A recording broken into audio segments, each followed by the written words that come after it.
Humankind is now facing a global crisis, perhaps the biggest crisis of our generation. The decisions people and governments take in the next few weeks will probably shape the world for years to come.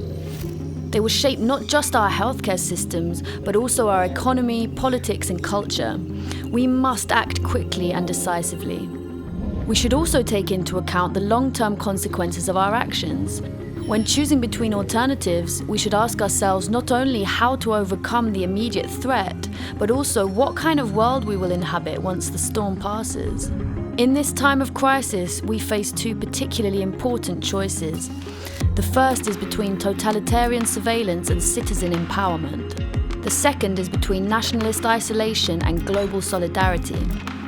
Totalitarian surveillance is for the government to monitor people and punish those who break the rules. Today, for the first time in human history, technology makes it possible to monitor everyone all the time. If we're not careful, the epidemic might nevertheless mark an important watershed in the history of surveillance because it signifies a dramatic transition from over-the-skin to under-the-skin surveillance. With coronavirus, the focus of interest shifts. Now the government wants to know the temperature of your finger and the blood pressure under its skin. If you can monitor what happens to my body temperature, blood pressure, and heart rate, then it is crucial to remember that anger, joy, boredom, and love are biological phenomena just like fever and a cough. If corporations and governments start harvesting our biometric data en masse, they can get to know us far better than we know ourselves. And they can then not just predict our feelings, but also manipulate our feelings and sell us anything they want.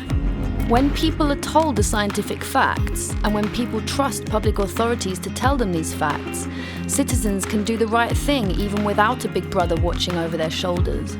We need a global plan. The second important choice we confront is between nationalist isolation and global solidarity. Both the epidemic itself and the resulting economic crisis are global problems. They can be solved effectively only by global cooperation. Global cooperation is vitally needed on the economic front too.